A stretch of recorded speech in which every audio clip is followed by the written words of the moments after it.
Welcome to Union Power Coaching, piecing purpose and strength together.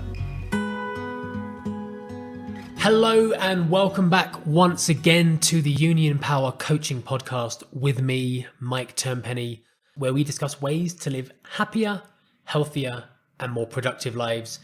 As always, please do let me begin by thanking everyone that has listened, shared, and subscribed so far to the podcast, to the meditations, that have sent me messages or comments after listening to them.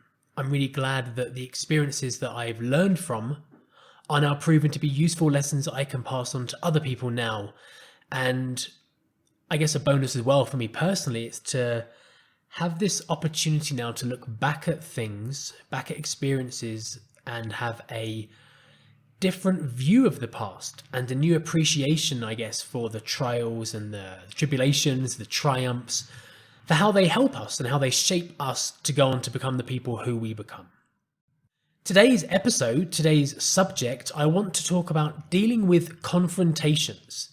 So I can say that in the past, I was definitely a far more sarcastic person and happy, I guess, to get into a battle of wits with people, and would almost relish the challenge of a confrontation or any kind of debate, whether that was as a cocky 18-year-old back-chatting a manager or supervisor in my old warehouse job, or working in hospitality where I learned that the saying that the customer is always right, it's more like an order from management rather than actually being factually accurate.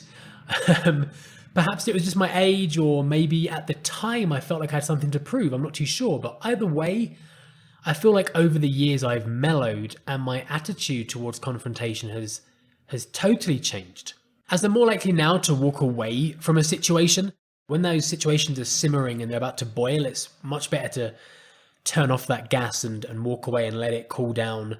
And this is a really good way to gather ourselves, to gather our thoughts, and to not overreact or do things that won't reflect well on who we truly are or what we actually feel about the given situation. Bizarrely, I've even been in situations where calmness or silence has actually infuriated people a lot more than any number of words would have done. This, of course, wasn't my intention, but it did fascinate me in a way to think, and it made me realize that in confrontations, there are people that want a solution. That's how the confrontation begins. There's a problem, they want to find a solution. And also there are people that just want to shout. They just want to argue. And the latter, of course, being the ones who get annoyed and confused by a calm reaction, such as silence as well, and a more methodical approach to trying to fix the solution.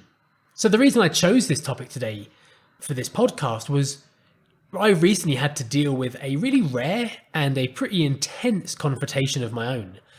So to give some context, I'm an Airbnb host and can proudly say that the majority of my guests that have rented my house over the years have always been really happy and left good feedback and good reviews, and some have even returned.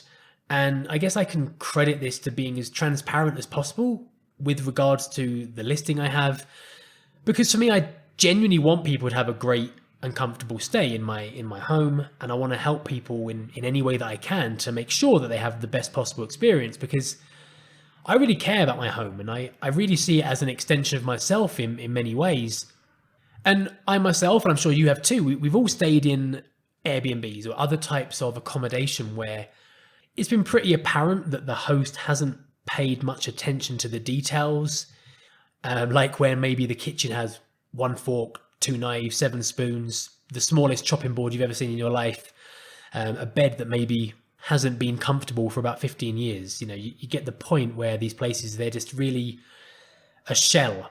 You know, they're somewhere to stay, but the details that go with it, and for me, arguably the most important things are those comforts in the home, making sure they're well equipped and well comfortable and all of those things. So for me, hosting on Airbnb, it's not just about making money.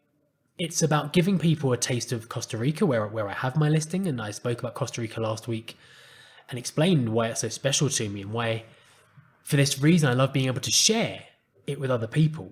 And like the examples I gave a second ago, I really tried to make sure that there's everything that they're going to need.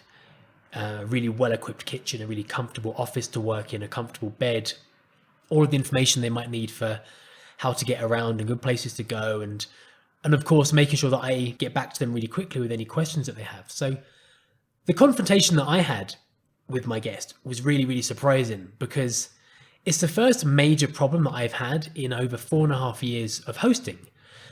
So long story short, I had a guest who stayed for 6 nights and at no point contacted me with any kind of questions. It was even difficult to communicate with the person before they arrived, where I need them to pass on information to me and where maybe they have questions for me as well. And basically what happened was, the day of their checkout, the cleaning company that go to the house and do the turnaround for me messaged me and said, "Hey Mike, the guest's stuff is still here, but he's not here and it's past checkout time." So I sent him a message and he actually responded to me really, really quickly. So I messaged and said, "Hey, just wondering if you're near the house, if you're checking out soon, because the cleaners are there ready to prepare for the next guests." And he replied and said, "Oh, sorry, I'll head back now and grab my stuff. FYI, I stayed in the hotel for the last 2 nights because there was a flood in the bathroom." So obviously I was concerned if there was a flood in the bathroom, because I want to make sure there's not a flood in my house. But also I was really surprised because this was something that wasn't passed on to me. I had no idea that this had happened. And so therefore I replied and said, "Hey, I'm really sorry that happened. I wish you'd let me know, because I could have fixed that for you, no problem, in no time. I've got various contacts and friends that help me out with any kind of maintenance problems. I'm really sorry for the inconvenience." And his reply was really surprising, because his reply was, "Oh, so it's my fault, is it?" And I thought, okay, this obviously isn't going to be a pleasant exchange, but I made sure to take a moment and gather my thoughts and how to respond. And I just said, "Hey, I'm not blaming you. I'm just saying that I wish you'd let me know, because you wouldn't have needed to have stayed in a hotel. I could have had this fixed and you would have had a completely different experience." And basically from that moment forward, there was over 10 hours of messages from this guy, just abuse. And it reminded me of when we break up with someone, or someone breaks up with us, and we just bombard them with messages and we later kind of regret it, of course. But I had that for 10 hours with this guy, and obviously, of course, as well came a very really negative review. And I did my research and I spoke to my friend that works at the complex where I have my listing, and he said, yeah, there was a small drip from the AC unit in the bathroom, but he told me it wasn't a problem because it wasn't a flood. It was just a drip from the AC unit when it was turned on.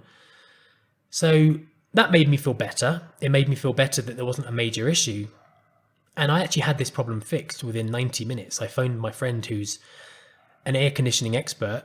He went to the house and fixed the problem within 90 minutes. From the message I sent to him leaving the house, 90 minutes in total. After sending a few messages to the guest, responding to his messages and trying to kind of calm the situation, I realized that there was nothing I could say that was going to make this right. Nothing I could say that was going to change the experience. And I realized that this person had made up their mind of me and of my listing. So for that reason, I decided to stop replying and communicate directly with Airbnb. And he sent me a receipt for the hotel he stayed in. 1 night in the hotel cost more than 2 nights in my accommodation. And I wasn't prepared to give him a refund for the complete stay in the hotel, because I could have fixed the problem. And I didn't see it was my responsibility to do that, because, he could have chosen a cheaper hotel as well, I guess I could say. So he actually sent me a request for a large amount of money for the inconvenience in the hotel, which I declined. And I put a message saying, I'm happy to refund you more than 2 nights worth of accommodation in my house, which was the equivalent of 1 night in the hotel, to which of course wasn't good enough. So these messages went through an intermediary with Airbnb. It wasn't direct with him anymore, because I decided to pull out of that, even though he was still sending me direct messages too. And I decided that I would phone Airbnb and I would explain to them the situation and my stance. I said to Airbnb, hey, you can see what's happening. Airbnb can access the messages. You can see what I'm dealing with here. But quite frankly, I just want to end this situation. I don't think it's my fault, but I'm prepared to refund him the 2 nights he didn't stay in my house and move on with my life, basically.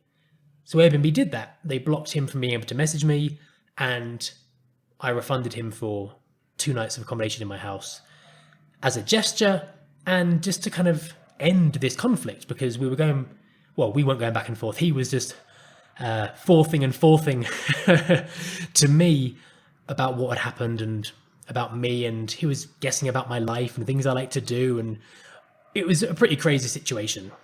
And that was that. I kind of felt happy with the resolution. I thought, sometimes money's not everything. And in that situation, for me, it wasn't about being right. It was about just ending this conflict. So 5 days later, I wake up in the morning and I have an email, and it's from Airbnb saying that your guest has returned your refund, which at first I assumed it was going to be requesting more. But when I scrolled down the email, there was a message from the guest that it simply said, "I thought about it. I was wrong. I will delete my review."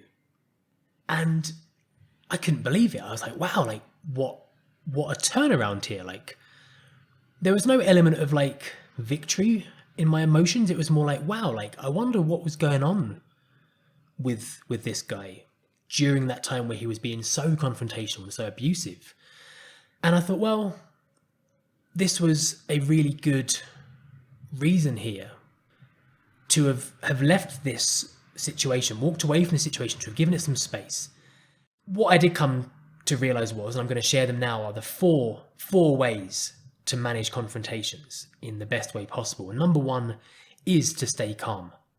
So let the other person speak, regardless of their tone or their approach. Inevitably, all kinds of emotions and frustrations are going to bubble up inside of us, but we need to make sure that from the get-go, we don't let these feelings act on our behalf.